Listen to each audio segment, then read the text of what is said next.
buntag sa tanan sa Kura Paroko Pako sa Ayungon. Diha mi niadto seminar. Kada semana seminar sa lain-lain nga dapit sa parokya. Kanya pagka nindot kaayo ang epekto ngadto sa mga parokyano, gitawag to namo nga seminar og CCFC, Christian Community Formation Course.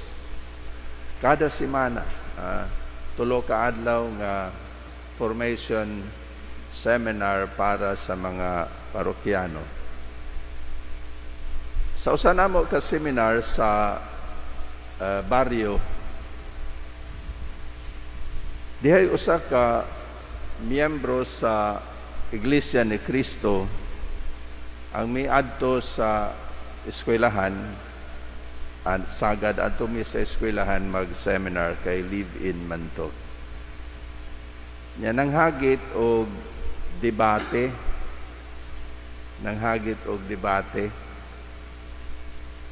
Nya ako siyang giingnan,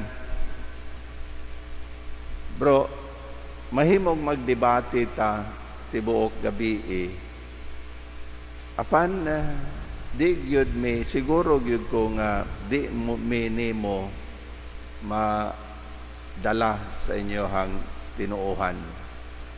Nya siguro pug ko nga dili pug ka madala namo sa mo ang tinuhoan. Sa laktod nga pagkasulti, wala gyoy maayo nga mo resulta kung magdebatihay ta.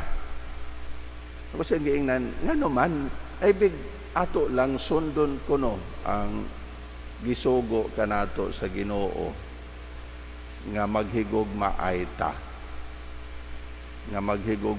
ta regardless unsa ang ato ang tinuohan.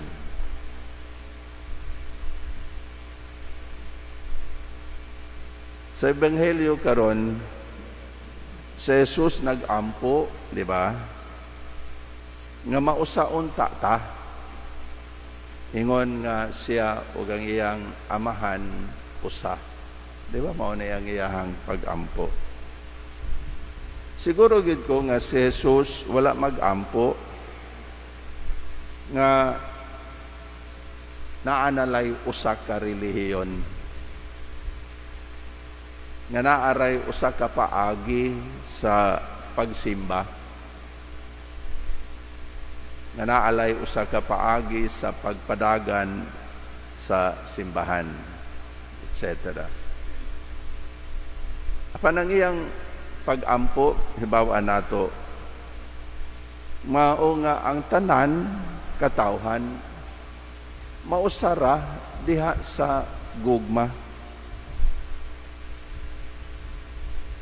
nga magtahod ta, magrespeto sa pagtuo sa usag-usa, magrespeto sa baruganan sa usag-usa, pagdawat sa tao sa iyahang pagkasiya. Again, regardless unsa ang tinuhuan diin siya mahisakop. Wala man mag-ingon ang Ginoo nga paghigugma ay ramo sa inyong isig ka Katoliko. Diba?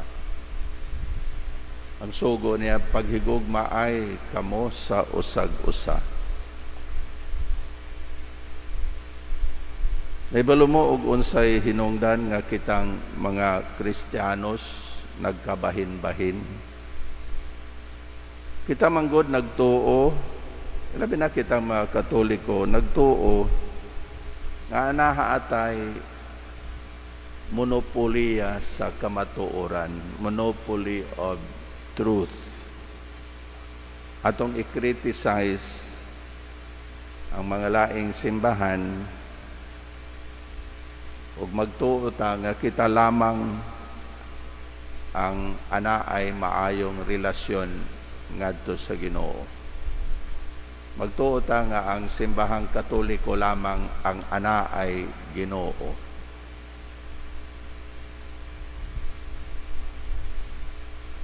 Nabiya po'y Ginoo ang laing simbahan.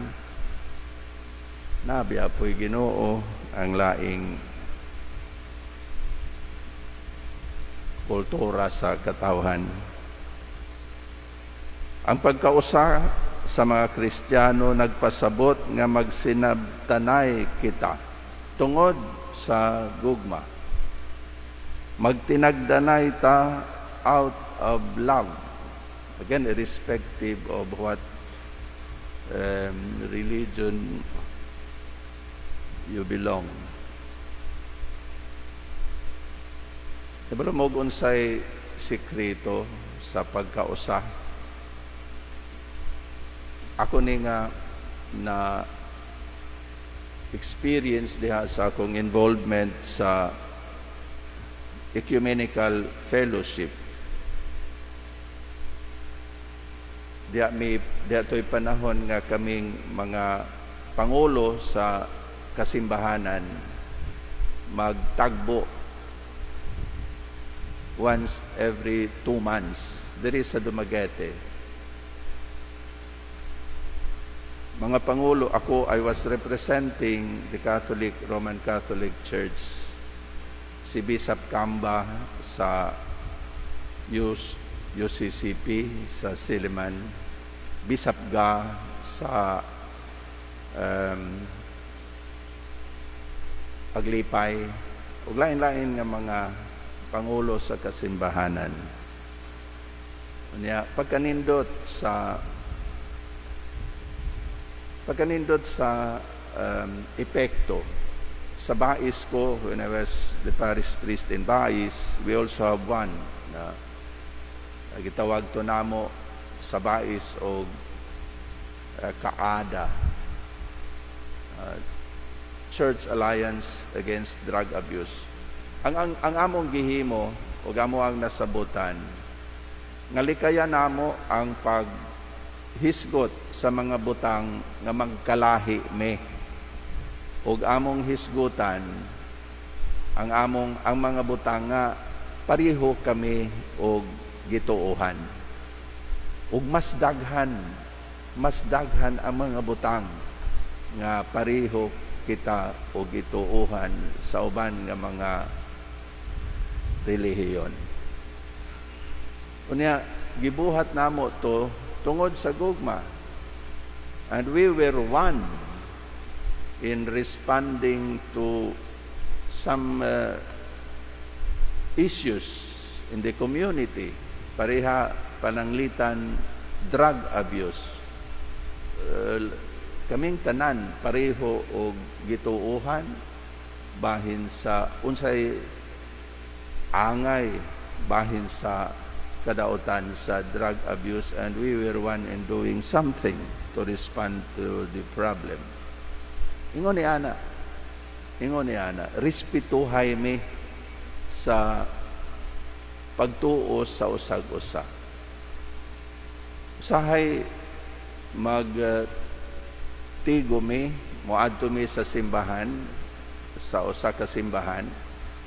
Now we are just there to observe. And they cannot force us, then they do not force us to join in their worship. But we are just there, present there. Ingon ini ang gikinahanglan mao kini ang gipasabot ni Jesus nga mausata sa gugma. Not necessarily usang kita karelihiyon. Usa ka pamaagi sa pagsimba, usa ka pamaagi sa pagpadagan sa simbahan.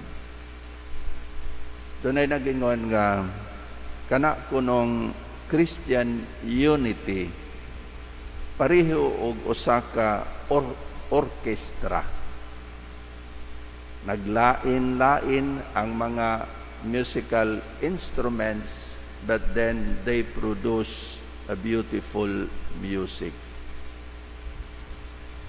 Nagkalain-lain siguro ang ato ang pagtuo, apan kung magkahiusa kita tungod sa gugma sa Ginoo, we can produce a beautiful music.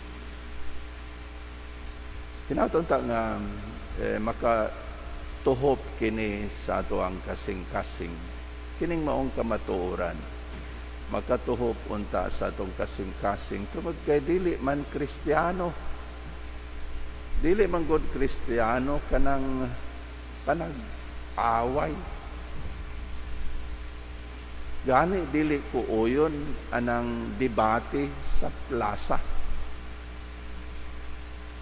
nga kunuhay naglaban ka sa Ginoo, apan mang-insulto ka, magpakaulaw ka, magpasakit ka og usa ka tawo, dili uyon ang Ginoo ana. Oy, ayaw pagtuo nga nalipay ang Ginoo nimo, no?